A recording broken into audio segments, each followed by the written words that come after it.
구약성경 시편 46편 1절로부터 11절 말씀, 제가 적은 832쪽에 있습니다. 이를 찾으셨으면 다 같이 한 목소리로 합독하겠습니다. 하나님은 우리의 피난처시요 힘이시니 환난 중에 만날 큰 도움이시라. 그러므로 땅이 변하든지 산이 흔들려 바다 가운데 빠지든지 바닷물이 솟아나고 뛰놀든지 그것이 넘치도록 산이 흔들릴지라도 우리는 두려워하지 아니하리로다. 안시내가 있어 나뉘어 흘러 하나님의 성 곧 지존하신 이의 성수를 기쁘게 하도다. 하나님이 그 성 중에 계심에 성이 흔들리지 아니할 것이라. 새벽에 하나님이 도우시리로다. 흠나라가 떠들며 왕국이 흔들렸더니 그가 소리를 내심에 땅이 녹았도다. 만군의 여호와께서 우리와 함께 하시니 야곱의 하나님은 우리의 피난처시로다. 와서 여호와의 행적을 볼지어다. 그가 땅을 황무지로 만드셨도다. 그가 땅 끝까지 전쟁을 쉬게 하시며 발을 꺾고 창을 끊으며 수레를 불살르시는도다. 이르시기를 너희는 가만히 있어 내가 하나님됨을 알지어다. 내가 먼 나라 중에서 높임을 받으리라. 내가 세계 중에서 높임을 받으리라 하시도다. 만군의 여호와께서 우리와 함께 하시니 야곱의 하나님은 우리의 피난처시도다. 아멘. 오늘 본문을 가지고 내주는 강한 성리로 함께 나누려고 합니다. 여러분 10월 30일은 종교개혁인데요. 마침 주일이 되어서 우리가 그 의미를 한번 내세게 보려고 합니다. 사실 여러분 우리 사회를 보면 개혁할 것들이 참 많이 있죠. 저 부분만 좀 바뀌었으면 더 나은 그런 사회가 되지 않을까 그런 생각들을 우리가 가지고 있습니다. 여러분 나름대로 이 부분 또 이런 것이 또 이런 제도가 바뀌었으면 더 낫지 않겠는가 생각하시는 분도 있을 거예요. 우리 교회와 연관되어서 제가 돌아보니까 이 몇몇 사람들이 이 카르텔을 조성해서 이 재개발을 어떻게 진행하는 것들을 보면서 많이 속상하기도 합니다. 그럼에도 불구하고 우리가 끝까지 또 인내하면서 또 주의 도우심을 바라보며 나아갈 때 하나님의 큰 은혜와 도우심이 우리 가운데 있는 줄 믿습니다. 이런 종교개혁이 구체적으로 시작된 해는 1517년이죠. 독일의 마르틴 루터가 본인이 가르쳤던 비텐베르크 그 대학에 있는 성교회 문 앞에 95개조 방언을 붙이면서 시작된 거죠. 당시 여러분 그 중세 유럽 사회는 교황과 또 로마 가톨릭 교회를 중심으로 또 소유럽의 정치에 개입하고 또 면죄부를 판매하고 또 연역에 대한 이 권한이 교황에게 있다. 그리고 공로주의를 이렇게 주장하는 것에 대해서 루터가 이건 아니다. 그래서 한 번째 말하면 종교개혁은 뭡니까? 말씀으로 돌아가는 거고 회개를 촉구하는 운동입니다. 처음에는 교황과 또 이 구교가 싸우려고 이렇게 한 건 아닌데 공개적으로 이렇게 공격해오니까 맞서 싸울 수밖에 없는 그런 상황이죠. 근데 여러분 보십시오. 그 당시 때 교황과 가톨릭 교회 보니까 거대한 세력이에요. 지금으로 하면 뭐예요? 갑질을 향할 수 있는 그런 위치에 있는 그런 세력들이죠. 참 힘들고 어려운 그들과 싸울 때 루터가 우리가 읽은 이 시편을 통해서 하나의 찬송가를 작곡을 하죠. 그래서 우리가 잘 알고 있는 이 시편을 통해서 영감을 얻어서 만든 찬송가가 뭐예요? 내주는 강한 성이요. 독일 왕부의 아들로 태어난 루터가 그렇죠. 그 다음에 수사가 되고 또 대학에서 신학을 가르치는 교수로서 그다음이니까 이 사람들이 잘못된 종교에서 계속해서 뭐예요? 끌려가고 그것을 따르면서 이건 아니다. 참된 인간과 참된 종교의 그 모습으로 돌아가야 한다 해서 이 개혁을 외쳤습니다. 사실 여러분 개혁자가 된다는 것은 당시에 거대한 세력 앞에 모여 마치 바위에 달걀을 던지는 것과 똑같은 형상이에요. 각종 위협과 협박 또 회유가 있었지만 그럼에도 불구하고 뭡니까? 힘들 때마다 어려울 때마다 이 찬송을 부르면서 끝까지 개혁의 길을 걸어가는 것입니다. 여러분 그가 시작한 개혁은 참 험난했겠죠. 수많은 어려움, 그래서 도망갈 수밖에 없고 또 목숨이 위태로울 수밖에 없는 그런 상황 속에서 루터는 뭡니까? 이 찬송을 부르면서 믿음의 길, 이 종교개혁의 길을 끝까지 걸어간 것입니다. 사랑하는 여러분, 오랫동안 이 코로나 팬데믹 상황 속에서 보내고 있는 저와 오늘 시편을 통해서 하나님의 위로와 은혜가 있기를 소망합니다. 그럼 사람들은 밖으로부터의 개혁을 주장합니다. 물론 밖으로부터 개혁할 것들이 참 많아요. 그러나 진정한 개혁은 우리 자신입니다. 칼빈이 말했듯이 우리가 하나님 앞에 참된 믿음을 방해하는 가장 정말 변하기 힘든 것이 누구예요? 바로 우리 자신이에요. 세상에서 가장 무서운 적이 여러분 사단이나 외부가 아니라 바로 우리 안에 있는 우리 자신이라는 겁니다. 우리를 개혁하지 않으면, 우리가 날마다 변화되지 않으면, 말씀 안에 붙들지 않으면 뭡니까? 하나님을 온전하게 믿을 수 없고 세상을 변화시키는 주체가 될 수 없는 것입니다. 날마다 개혁해가는 우리 한국교회를 통해서 한국교회가 이 땅을 새롭게 하고 변화시킬 수 있는 주체가 될 수 있습니다.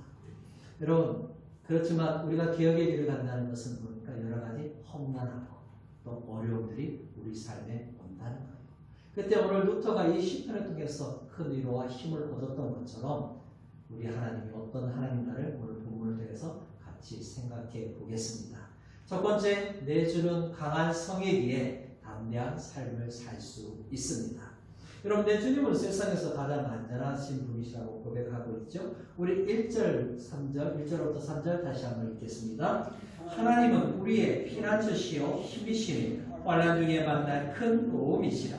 그러므로 땅이 변하든지 산이 흔들려 바다 가운데 빠지든지 바닷물이 솟아나고 뛰놀든지 그것이 넘침으로 산이 흔들릴지라도 우리는 두려워하지 아니하리로다. 아멘.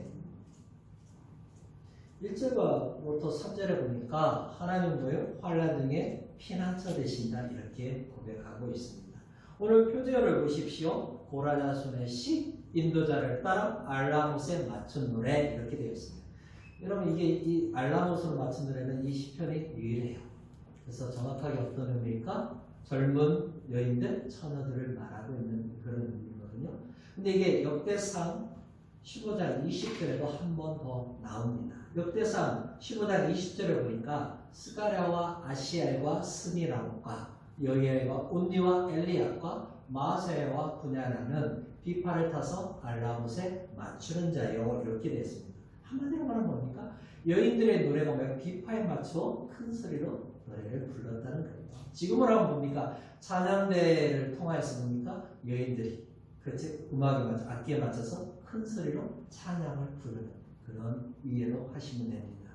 근데 오늘 본문의 이 배경이 되는 이 시편 46편은 47편과 48편처럼 똑같은 동일한 배경을 가지고 있어요. 그것은 열왕기하 18장 13절부터 16절에 가지고 있는 내용입니다. 아수르의 왕이 사네립이 이스라엘을 침략하고 예루살렘을 둘러싸고 있는 상황입니다. 온 나라가 유린되었을 때 왕이 할 수 있는 게 뭐야? 히스기야가 할 수 있는 게 없으니까 뭡니까? 왕궁에 있는 또 그다음에 성전에 있는 보물 창고에서 은금을 바친다. 그만큼 힘든 상황 속에서 오늘 시편 기자는 뭐라고 말합니까? 여호와는 나의 피난처시다 이렇게 노래하고 있는 거예요. 여러분, 피난처는 뭡니까? 위험한 거, 험난한 곳에서 나를 지켜주는 것이죠.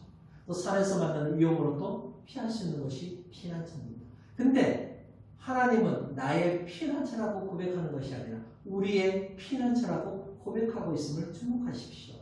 이것은 개인 차원의 고백에서 뛰어넘어 공동체의 고백이고 더 나아가 온 민족의 고백인 것을 믿습니다.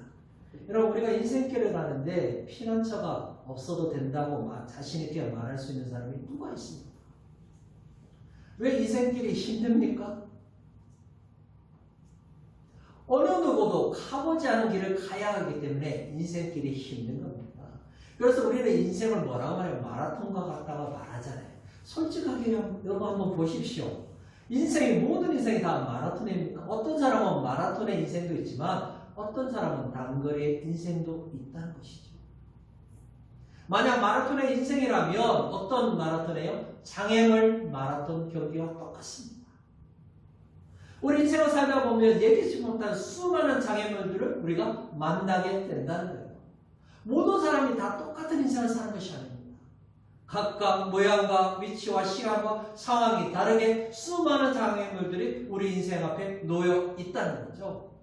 어떨 때는 그 장애물을 뛰어넘어야 하고 아니면 돌아서 가야 하고 피해서 가야 할 그런 상황도 있습니다. 여러분 그것을 장애물을 물리치고 가야 한다면 어떻게 어떤 방법으로 그것을 물리치고 가야지도 각자 다르다는 거예요. 부모로서 또 앞선 선배로서 인생을 살아봤기 때문에 자녀들이나 후배들에게 인생에 대한 조언을 해줄 수 있습니다. 그러나 우리 자녀들이나 우리 후배들이 우리와 똑같은 인생을 사는 것은 아닙니다. 하나님은 각 사람에게 맞는 인생을 준비해 계획해 두셨습니다. 또 우리 인생길에는 또 뭐가 있습니까? 폭우와 같은 예기치 못한 상황을 만날 때가 있는 거예요. 그 폭우를 피하기 위해서 우리가 우산을 들었지만 여러분 우산으로 모든 걸 다 감당할 수 있나요? 때로는 잠시 쉬었다는 피난처도 필요하다는 거죠. 때로는 또들과 같은 그런 무리들을 만날 때가 있습니다. 그 무리들을 만나면 어떻게 돼요? 피해서 가거나 아니면 멈춰서 그들이 지나간 후에 가야 하는 것이 우리 인생이라는 거죠. 이처럼 인생길에서 만나는 험난한 길과 폭우와 같은 그 상황 속에서 우리가 안전하게 피할 수 있는 것이 피난처인데 그 피난처가 바로 누구라고 말하고 있습니까? 여호와 하나님이심을 시편 기자는 고백하고 있습니다. 여러분 이것은 하나님을 경험한 사람만이 이해가 될 수 있는 거예요. 근데 오늘 시인이 고백하는 그 하나님은 어떤 하나님이냐? 전지전능하신 엘로힘 하나님이라고 오늘 시인은 고백하고 있는 거예요. 세상의 그 어떤 자들도 어떤 세력도 다 무너지고 쓰러뜨릴 수 있는 전지전능하신 하나님이 나의 하나님, 나의 피난처 되심을 이렇게 고백하고 있는 것이죠. 그러면서 여러분 그 하나님은 또 어떤 하나님이라고 말합니까? 나에게 힘을 주실 뿐만 아니라 환난 중에 만나는 큰 도움이라고 고백하고 있습니다. 우리가 고통 현장에 빠져 있을 때 진정으로 우리를 도우신 분이 누구예요? 여호와 하나님이시다. 여러분 때로는 우리가 힘든 인생길을 걸어갈 때 고난과 또 역경의 시간을 보낼 때 여러분 무엇을 할 수 있냐면 진정으로 나를 돕고 나와 함께 할 수 있는 사람이 누구인가를 발견하는 시간입니다. 물론 모든 사람들이 다 떠날 수 있습니다. 그럼에도 불구하고 나의 상황 속에서 나의 현장 속에서 여전히 함께 계시는 분이 있는데 그분은 바로 누구예요? 여호와 하나님이십니다. 그래서 그분이 나의 피난처가 되시고 환난 중에 큰 도움이 되시는 것이죠. 우리 신앙을 돌아보면 그것을 우리가 경험하게 됩니다. 꼭 저분이 나에게 도움이 되었으면 좋겠다. 정말 저 상황 속에서 저분이 있었으면 꼭 괜찮겠다 했는데 그분은 그럴 만한 여건과 상황이 안 됐는데 놀랍게도 그분이 그 자리에 있는 거예요. 여러분 그때 우리는 뭐라고 고백합니까? 하나님이 하셨구나. 이렇게 고백합니다. 여러분 어떤 상황도 어떤 환경도 마찬가지입니다. 도저히 헤쳐나갈 수 없는 그런 상황 속에서도 하나님이 뭡니까? 환경을 열어주세요. 상황을 만들어주신다. 여러분 그때 우리는 뭐라고 고백합니까? 하나님이 하셨구나. 그래서 하나님은 환난 중에 큰 도움이시다. 그로 인해서 2절과 3절에 이렇게 고백하고 있죠. 하나님이 피난처가 되시기 때문에 우리가 우리 삶 속에서 만나는 역경과 환난이 있을지라도요 전혀 두려워하지 않는다는 거예요. 큰 파도가 일어나 우리의 삶의 터전이 흔들릴지라도 피난처 대신 여호와로 말미암아 우리는 안전하며 또 천재 지변 속에서도 우리를 안전하게 보호하시고 도우시는 하나님이 계시기 때문에 우리는 뭡니까? 나의 피난처 되신 여호와를 찬양할 수 있음을 오늘 시인은 우리에게 고백하고 있습니다. 사랑하는 여러분, 하나님은 당신의 백성들을 향한 원수들의 공격으로부터 때로는 뭡니까? 그 원수들을 물리치시기도 하시는 거예요. 제거하신다는 거예요. 그러나 때로는 하나님은 뭡니까? 당신이 피난처 되셔서 우리 사랑하는 자녀들을 보호하고 안전하게 지켜주시기도 하신다는 거죠. 여러분 인생에 크고 작은 바람이 불어옵니다. 높고 낮은 파도가 밀려올 때도 있습니다. 또 깊고 얕은 흔들림이 우리 가운데 있다는 거죠. 그때 여러분 나에게 주어진 그 상황을 더 크게 보이면 두려움에 빠지게 되는 거죠. 그러나 그 상황 속에서도 여호와 하나님, 피난처 되신 하나님, 나의 도움이 되시는 하나님을 바라면 담대하게 그 모든 상황을 이길 수 있는 것입니다. 여러분 뉴턴은 개혁을 단행한 후 자신의 인생 속에서 밀려오는 수많은 시련과 고통을 어떻게 이길 수 있었습니까? 피난처 되신 여호와 하나님, 환난 중에 큰 도움 되신 그 하나님에 대한 믿음으로 말미암아 그 개혁의 길을 걸어갈 수 있는 것입니다. 우리도 동일하죠. 삶의 어려움과 힘든 상황 속에서 우리의 피난처 되시고 환난 중에 큰 도움 되시는 여호와 하나님으로 말미암아 두려워하지 않고 끝까지 믿음의 길을 걸어가는 은혜가 있기를 주님의 이름으로 축복합니다. 아멘. 두 번째, 내주는 강한 성이기에 세상에서 가장 안전합니다. 여러분, 피난처 되신 하나님이 오늘 시인은 가장 안전한 성이라고 우리에게 고백하고 있는데요. 우리 4절로부터 7절 다시 한번 읽겠습니다. 한 시내가 있어 나뉘어 흘러 하나님의 성 곧 지존하신 이의 성소를 기쁘게 하리라. 하나님이 그 성 중에 계시며 성이 흔들리지 아니할 것이라. 새벽에 하나님이 도우시로다. 문나라가 떠들며 왕국이 흔들렸더니 그가 소리를 내시매 땅이 녹았도다. 만군의 여호와께서 우리와 함께 하시니 야곱의 하나님은 우리의 피난처시로다. 아멘. 태풍이 휘몰아 쳐서 바다가 뒤끄는 그 상황 속에서 이제는 보니까 뭐예요? 잔잔한 시내를 말하고 있죠. 여러분, 소리를 낮추고 또 작은 소리가 어떤 때는 우리에게 크게 또 마음에 와닿을 때가 있습니다. 여러분, 이제가 선지를 보면은 엄청난 소리예요. 큰 풍랑과 파도가 일어나요. 이런 음악회에 가보면 음악 용어로 이런 게 있어요. 포르티시시모, 점점 더 세게 목소리를 높이면서. 근데 사자를 보니까 잔잔한 시내. 이것을 음악 용어로 보면 피아니시시모, 점점 더 이렇게 속삭이듯이. 여러분, 포르테보다는 피아노가 마음에 또 귀에 더 크게 와닿을 때가 있는 거예요. 오늘 바로 시인이 그런 상황이고 저와 여러분에게도 그런 상황이 다가온다는 것이죠. 여러분, 여기에서 시온은 하나님께서 계시는 가장 안전하고 또 그 다음에 분명한 또 이상적인 장소죠. 물론 여러분, 지상에 있는 시온에게는 뭐가 없어요? 강이 없습니다. 천연의 요소에서 위험 요소가 뭡니까? 물이 인장 없는 애예요. 근데 오늘 보니까 시내가 그곳에 흐르고 있다 이렇게 말하고 있죠. 이 말은 뭡니까? 가장 이상적인 하나님의 도성으로 회복될 것임을 우리에게 말해주고 있는 것이죠. 물이 없으면 사람은 살 수 없습니다. 여러분, 안 마시고 며칠간 버틸 수 있을 것 같아요. 생존에 있어서 꼭 필요한 것이 물입니다.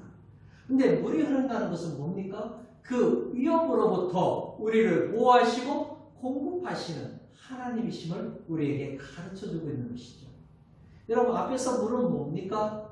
산이나 바다를, 우리의 삶의 터전을 무너뜨리는 물이었지만, 강한 힘을 가지고 있는 물이었지만, 여러분, 뒤에서의 이 물은 어떤 의미입니까? 시온을 기쁘게 하는 생명의 물로 변화되었음을 우리에게 말해주고 있습니다. 그래서 여러분, 시내는 축복과 회복을 상징하죠. 하나님이 계시는 성전은 창조의 질서와 사람의 생명의 위협을 보호해주는 방어벽이 되는 것입니다.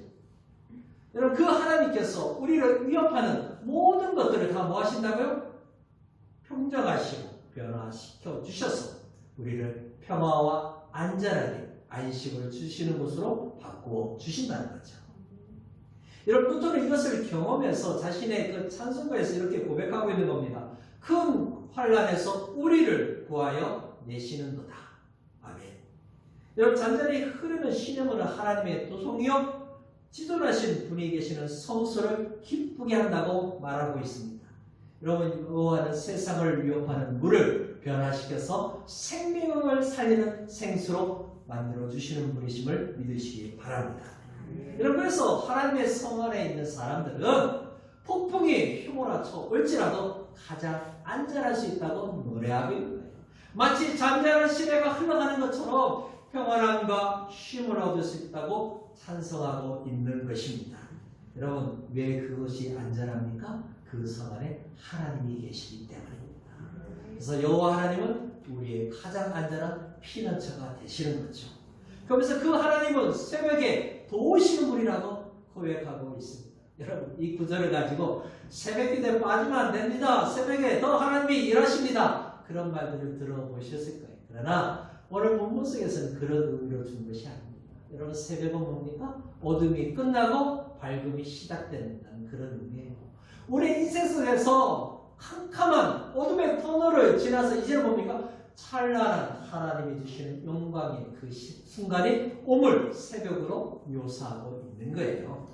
여러분 이 시편의 배경이 뭐였어요? 사내립이 침략하고 지금 빼들어 있다고 했잖아요.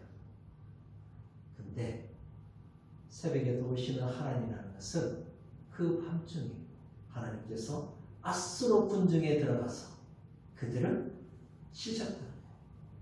아침에 깨어보니까 뭐예요? 18만 5천 명이나 되는 아수르 군대들이 다 송장으로 바뀌어졌다는 것을 확인하는 시간. 그것이 바로 뭐예요? 새벽이라는 거예요. 그래서 하나님은 졸지도 주무시지도 않으시. 이스라엘 군대들은 피곤해서 졸지라도 하나님은 깨어있으셔서 당신의 놀라운 역사를 행하신 것을 오늘 시인은 새벽에 도우시는 하나님이라고 고백하고 있는 것이죠. 그래서 여러분 시편 121편 3절과 4절에 시인은 이렇게 고백하고 있습니다. 여호와께서 너를 실족하지 아니하게 하시며 너를 지키시는 이가 졸지 아니하시리로다.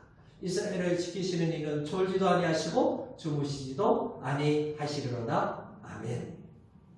하나님의 임재가 있는 도성을 흔들는 적군들이 아무리 공격할지라도 성안은 안전합니다. 하나님께서 견고하게 그 성을 붙들고 계시기 때문이죠. 왜냐하면 하나님이 신속하게 그 시온을 도우시기 때문입니다.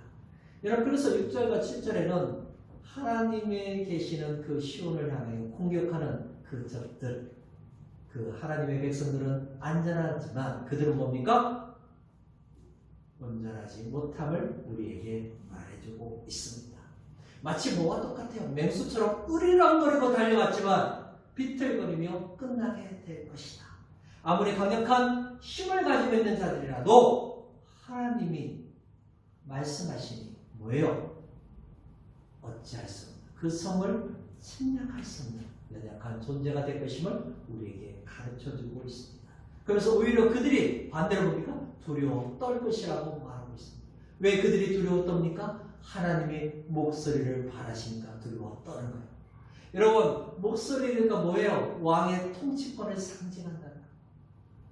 온 우주 만물을 다스리시는 그 왕이신 하나님께서 목소리를 높이자 뭡니까? 땅이 흔들리고 지축이 흔들려서 그들이 다 뭐예요? 망하게 됨을 우리에게 가르쳐주고 있는 것이죠. 마치 뭐와 똑같아요? 땅이 녹아내리 그래서 그들이 끝나게 될 것임을 알려주죠. 근데 반대로 여호와 백성들은 뭡니까? 가장 안전한 순간이라는 것입니다. 그럼 사실 실제로 왕국이 흔들렸습니다. 사내립이 공격했죠. 그러나 그들이 아무리 강력해 보여도 하나님의 목소리를 바라시기 때문에 아무런 일도 일어나지 않게 된다는 거예요. 마치 하나님이 소리를 한번 내시니까 뭡니까? 땅이 흔들렸으니 그들이 멸망하게 된다는 거예요. 마치 얼음이 단단해 보이지만 강렬한 태양빛에 의해서 녹아내리듯이 여호와의 말씀에 의해서 그들은 녹아져 버린 것입니다. 그래서 하나님은 우리의 피난처가 되시는 거죠. 사랑하는 여러분, 피난처 되시는 여호와 하나님이 세상에서 가장 안전한 우리의 성이 되시죠. 물론 여러분 여기서 시온은 문자적인 예루살렘이 아닙니다. 여호와 하나님이 계시는 것이 뭡니까? 우리의 시온입니다. 하나님은 지금 우리와 함께 계십니다. 근데 그 하나님은 뭡니까? 만군의 여호와로 소개하고 있습니다. 이것은 세상에서 가장 용맹한 장수하나님이에요. 근데 그 하나님이 야곱의 하나님 되십니다. 여러분 야곱의 하나님은 언약의 하나님이지만 가장 연약하고 가장 초라한 인생의 하나님이시라는 거예요. 그 하나님이 연약한 우리를 가장 용맹한 장수로서 우리를 도와주시고 보호하시는 시온성과 같은 하나님이심을 오늘 시인은 우리에게 고백하고 있는 것입니다. 그래서 환난 가운데서 우리를 보호하시고 가장 안전하게 지키시는 여호와 하나님이심을 믿는 은혜가 있기를 주님의 이름으로 축복합니다. 아멘. 우리 마지막으로 내주는 강한 성이기에 세상을 통치하십니다. 여러분, 피난처 되시는 하나님께서 온 세상을 다스리시는데요. 8절부터 11절 우리 다시 한번 읽겠습니다. 와서 여호와의 행적을 볼지어다. 그가 땅을 황무지로 만드셨다. 그가 땅끝까지 전쟁을 쉬게 하시며 발을 꺾고 창을 끊으며 수레를 불사르시는도다. 이르시기를 너희는 가만히 있어 내가 하나님 됨을 알지어다. 내가 온 나라 중에서 높임을 받으리라. 내가 세계 중에서 높임을 받으리라 하시도다. 만군의 여호와께서 우리와 함께 하시니 야곱의 하나님은 우리의 피난처시도다. 아멘. 하나님께서 행하신 놀라운 일들에 대해서 시인이 뭐라고 말합니까? 와서 보라. 하나님이 자신의 나라에게 행하신 것을 와서 목도해 보라는 겁니다. 도대체 무엇을 보라는 것이에요? 온 세상을 다스리시는 여호와 하나님, 그분이 행한 행적을 보라는 것입니다. 여러분, 그래서 8절부터 11절은 피난처 대신 하나님께서 전쟁을 멈추고 참된 평화와 안식을 주고 있음을 우리에게 노래하고 있는 것이죠. 여러분, 8절부터 전쟁을 그치게 하시는 하나님의 행하시는 모습이 나옵니다. 그 하나가 뭡니까? 땅을 황무지로 만드셨다. 이 말은 이스라엘을 어떻게 해요? 전쟁을 통해서 황무지로 만드셨을 뿐만 아니라 열방이 하나님께서 아무것도 남기지 않은 황무하게 만든 그런 상황을 우리에게 가르쳐주고 있는 것이죠. 여러분, 물론 이 말씀의 1차적인 의미는 이겁니다. 유다를 공격하고 예루살렘 성을 공격하는 이 아수르 군대가 하나님의 도우심으로 말미암아 어떻게 되는 것을 보라는 것입니다. 마치 뭡니까? 황무지와 같이. 여러분, 황무지는 사람이 살지 않는 것을 의미하는 것이 아니라 거주민들이 더 이상 하나님을 대적할 수 없는 무력화된 땅을 의미하는 것이죠. 여러분, 이 말씀을 우리에게 적용해 봅시다. 여러분, 온 세상을 다스리는 하나님께서 이 한반도에 뭐예요? 활을 꺾고 창을 끊어 전쟁을 끊어지게 하는 평화의 날이 오게 될 줄 믿습니다. 또 열방 가운데도 전쟁과 갈등이 있는 것이 사라지고 하나님의 진정한 평화가 오는 날이 반드시 올 줄 믿습니다. 여러분, 하나님께서 세상을 심판하여 황무지로 바꾸시는 좋은 일이 생길 것이라고 우리에게 말하는데요. 그것이 바로 뭐예요? 온 세상의 전쟁을 쉬게 하실 거라 말씀하고 있습니다. 여러분, 여기서 이 쉬다라는 이 히브리어가 마시베트인데요. 이것은 일을 그만두게 하다는 원래 샤바르의 분사예요. 그 말은 뭐냐면 행동, 어떤 동작의 연속성을 강조하는 표현인데요. 이것은 영구적으로 하나님께서 전쟁을 그치게 하시겠다는 의미예요. 이사야 2장 4절을 보면 이렇게 고백하고 있죠. 그가 열방 사이에 판단하시며 많은 백성을 판결하시리니 우리가 그들의 칼을 쳐서 보습을 만들고 그들의 창을 쳐서 낫을 만들 것이며 이 나라와 저 나라가 다시는 칼을 들고 서로 치지 아니하며 다시는 전쟁을 연습하지 아니하리라. 아멘. 하나님께서는 세상에 이런 모습을 유지하기 위해서 지금도 보니까 일하고 계시는 분이십니다. 이 땅에 평화의 왕국이 정착될 때까지 하나님께서는 쉬지 않고 일하고 계시는 것이죠. 여러분, 그래서 모든 일을 이루신 여호와께서 피난처 대신 하나님께 자신을 맡길 때 하나님이 이렇게 말씀하시죠. 너희는 가만히 있어 내가 하나님됨을 알지어다. 아멘. 여러분, 가만히 있다는 것은 아무 일도 하지 않는 게 아니에요. 오늘 본문에서 가만히 있다는 것은 뭡니까? 떠나 보낸다는 의미입니다. 이 말은 뭐냐? 나의 삶에 붙들고 있는 것, 하나님이 기뻐하지 않는 것을 떠나 보내라는 말이죠. 여러분, 근심이나 걱정, 염려와 괴로운 문제를 하나님 앞에 다 맡기라는 겁니다. 그리고 오직 여호와 하나님을 붙잡으라는 의미이죠. 여러분, 내가 가지려 했던 것, 끝까지 포기하지 않은 것들을 내려놓는 순간 여호와 하나님이 나의 구원자 되심을 깨닫게 되는 것입니다. 여러분, 사람이 근심과 걱정을 붙든다고 해서 거기에서 해방되는 것이 아닙니다. 여러분, 오히려 하나님께 맡길 때 우리는 하나님 주신 위로와 평안과 소망으로 인해서 나의 걱정과 염려가 사라지는 줄 믿습니다. 그때 시온에 거하시는 우리 하나님이 나의 피난처 되심을 고백하는 저와 여러분 되시기를 바랍니다. 여러분, 신자가 주님이 나의 피난처 되신 하나님을 언제 알 수 있습니까?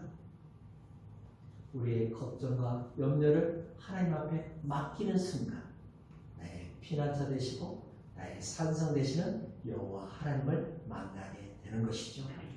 여러분, 그 하나님이 자기 백성을 자상하고 인자하시고 섬세한 손길로 우리를 다스려 주실 뿐만 아니라 동시에 열방 중에 높임을 받으신 위대한 통치자이십니다. 여러분, 그때 온 열방은 예수 그리스도를 경배하고 찬송하는 그날이 올 것입니다. 사랑하는 여러분, 하나님은 언제나 우리의 하나님 되셨습니다. 또한 지금도 우리의 하나님이십니다. 오늘도 하나님께서는 오묘하고 신비한 방법으로 하나님의 역사를 펼쳐 가십니다. 우리가 매일매일 살아가면서 잊지 말아야 할 것은 오늘 마지막 말씀, 하나님은 우리의 피난처시로다. 여러분, 이 말씀은 1절, 7절, 11절에도 3번 반복해 나옵니다. 그만큼 중요하다는 거죠. 여러분, 그리스도의 피난처 되신 여호와 하나님께서 지금도 온 세상을 다스리시는 나의 하나님이십니다. 우리가 어떤 상황과 환경 속에서도 두려워하지 말고 나의 피난처 되신 여호와 하나님 앞에 나아갈 때, 그분의 통치를 인정할 때 우리의 삶에 믿음의 싹트고 그 믿음으로 세상을 이길 수 있습니다. 그런 은혜가 있기를 주님의 이름으로 축복합니다. 아멘. 말씀을 맺겠습니다. 종교개혁자인 뉴턴이 오늘 이 말씀을 통하여서 자신에게 주어진 험난한 종교개혁의 길을 끝까지 감당할 수 있었습니다. 때로는 죽음의 위협 앞에서도 두려움 앞에서도 힘들어하는 자신을 바라보면서 지칠 수도 있었지만 오늘 말씀을 통해서 그 영적인 전쟁터인 이 중세의 사회를 변화시키는 선구자가 될 수 있습니다. 여러분, 어떤 아픔과 괴로움 상황 속에서도 이 시편은 피난처 되신 여호와로 인하여서 상처와 전쟁과 분쟁을 이길 수 있는 힘과 위로를 받을 수 있습니다. 하나님은 마음과 정성을 다하여 심어주신 가정과 일터와 우리의 삶의 터전, 우리 학교를 또 믿음이 없이 폐역한 이 세대를 이길 수 있는 힘과 은혜를 베풀어 주실 것입니다. 그때 우리는 피난처 되신 여호와 하나님을 찬양합니다. 예주는 강한 성이요 고백했던 루터처럼 오늘 우리도 나의 힘이 되신 여호와, 예주는 강한 성이라고 고백하는 저와 여러분이 되시기를 주님의 이름으로 축복합니다.